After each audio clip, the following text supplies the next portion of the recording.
Honorable Vice President, Honorable General Retired Dr. C. Julian Shiwenga. In absentia, the Honorable Vice President, Colonel Retired KCD Mwadi. Again in absentia, our Chairman of ZANU-PF and Minister of Defense, Honorable OCZ Nchinguri Kashiri. The Minister of Higher and Tertiary Education, Innovation, Science and Technology Development, Honorable Dr. Frederick Shava. Honorable Ministers and Deputy Ministers who are here, the Chief Secretary to the President and Cabinet, Dr. Martin Ushuaia, the Chairman of the Public Service Commission in absentia, Dr. Vincent Ungwe, senior government officials who are here, Vice Chancellors and Principals of colleges who are with us, Captains of Industry, our innovators and inventors, comrades and friends. It is my pleasure and honor to address you today at this third edition of the Presidential Innovation Fair and Awards Ceremony. At this platform, we celebrate Zimbabwean innovators who excelled in developing impactful innovations in various categories, while also showcasing their ideas and inventions. I commend all stakeholders for organizing this event for the third year in a row. I say to you, well done, well done. As we look back at the milestones in the education sector since the adoption of the Heritage-Based Education 5.0 model under the Second Republic, particularly in institutions of higher learning, our nation has every reason to be proud. Universities and tertiary institutions continue to transform graduates from being mere employment seekers to individuals with skills to produce goods and products that meet the needs of our economy while becoming employment creators. The sector is living up to our national development philosophy. Nyika inovakwa, igotongwa, igonamatirwa. Hey! Hallelujah.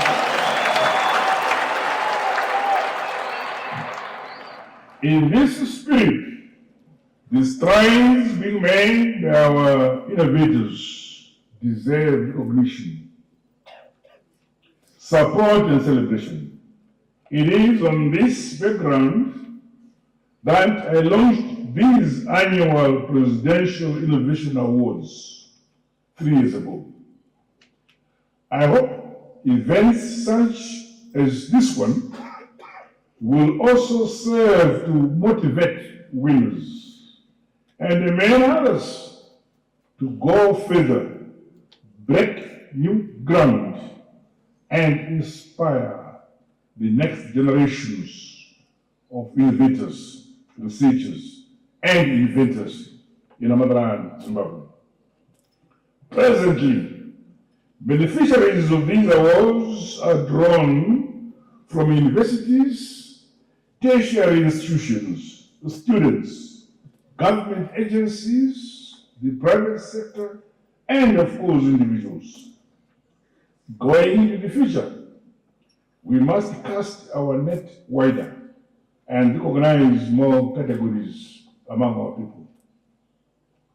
Notwithstanding the awards that will be presented today, I reiterate my previous directive that patents and prototypes being produced by our innovators must be commercialized.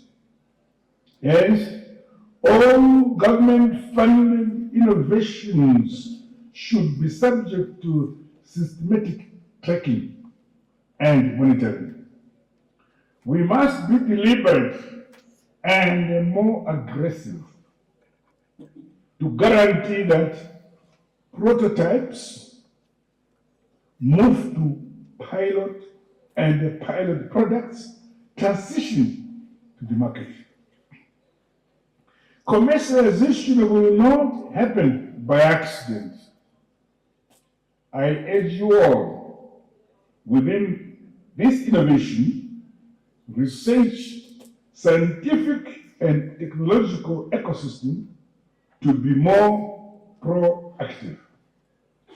Other entities in the industry and the manufacturing sector, along with those in the creative cultural industry, as well as small and medium enterprises, are also encouraged to register their patents to protect our proudly Zimbabwean brands, our products, and our intellectual property.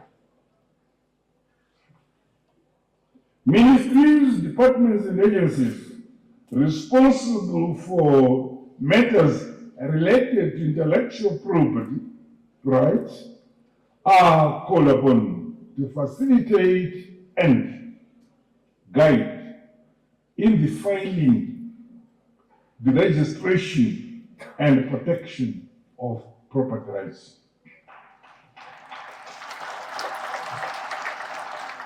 My dear citizens of the Republic of Zimbabwe, as you are well aware, our nation, Zimbabwe, like the rest of the world, has entered an era in which digital and artificial intelligence tools are central to scaling up the positive impact of technologies.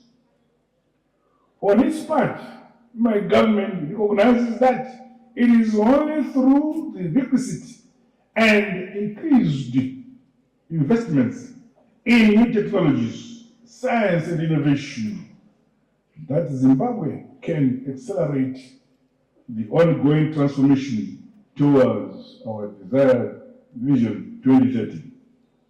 I challenge our education sector to build on the efforts of the Second Republic under my leadership. These have seen our institutions being resourced in terms of human capital, infrastructure, material, and equipment to drive this new thrust. Educators at every level should be innovative and intentionally adapt to the new knowledge and skills associated with cutting-edge science and technological developments. Further, institutions of higher learning, including those privately owned, must scale up their role in the transfer of knowledge and skills to the productive sectors. Avenues such as technology development, adaptation and transfer, business support, consultancy, and continuous education for industry and stakeholders should be keenly pursued as we retool, upgrade, and upskill the national workforce of our motherland, Zimbabwe.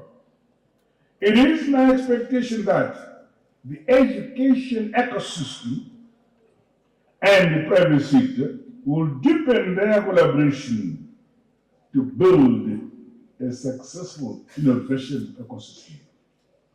This should remain anchored on sustainable mentorship programs, co-funding arrangements and support for award-winning prototypes into viable startups, industries and service exports. Our country must expand such models so that our graduates leave our institutions not only with knowledge, but with market-ready products and a viable business units. Going forward, and as we journey towards an innovation-led and a knowledge-based economy, it is important that the Ministry of Higher and Tertiary Education, Innovation, Science and Technology Development relooks at all innovations to channel them for commercialization in a systematic manner. Let us, across all sectors, also confront the challenge of skills retention proactively. More so, that our innovators are globally competitive. Zimbabwe should thus not only produce exceptional innovators, we must keep them, support them, and help them thrive.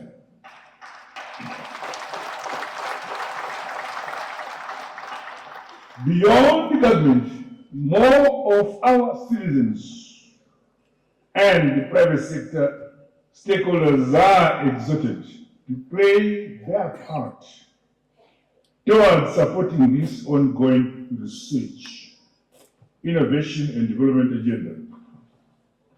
Nyika inovakwa, igotongwa, igonamatirwa nani? Hallelujah. Jesus are good.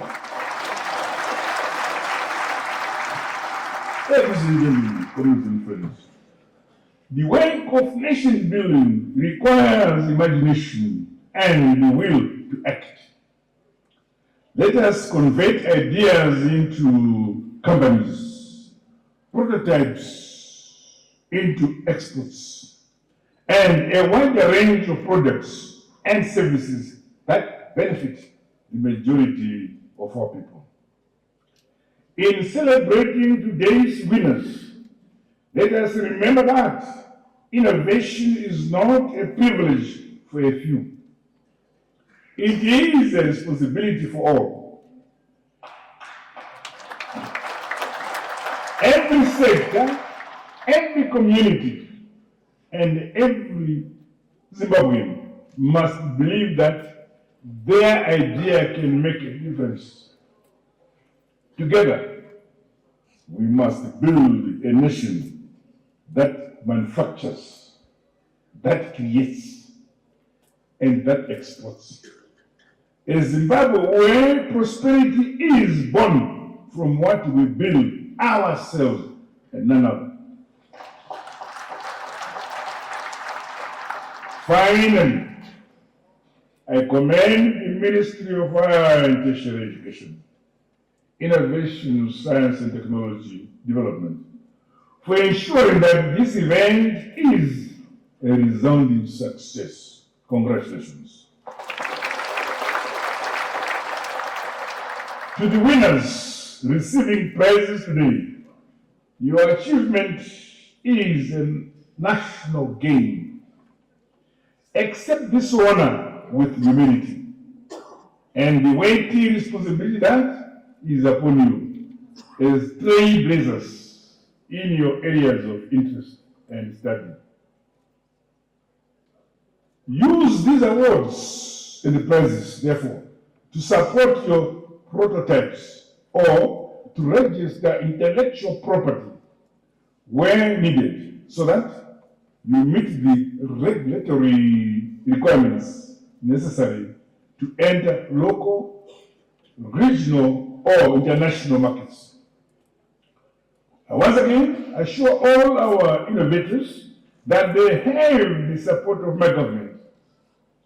our research institutions, and other private sector partners. As we modernize and industrialize our country, Zimbabwe, the path ahead will demand perseverance, partnerships, and commercial discipline. I urge you all to remain bold and audacious. Keep on experimenting, failing, and succeeding, commercializing, and building on the humble beginnings you make. Today I have witnessed brick by brick, stone upon stone, what we can do as a people. Let's march on, and march on. With these remarks, it is my singular honor to declare the 2025 Presidential Innovation Fair and Award Ceremony officially open. God bless you all.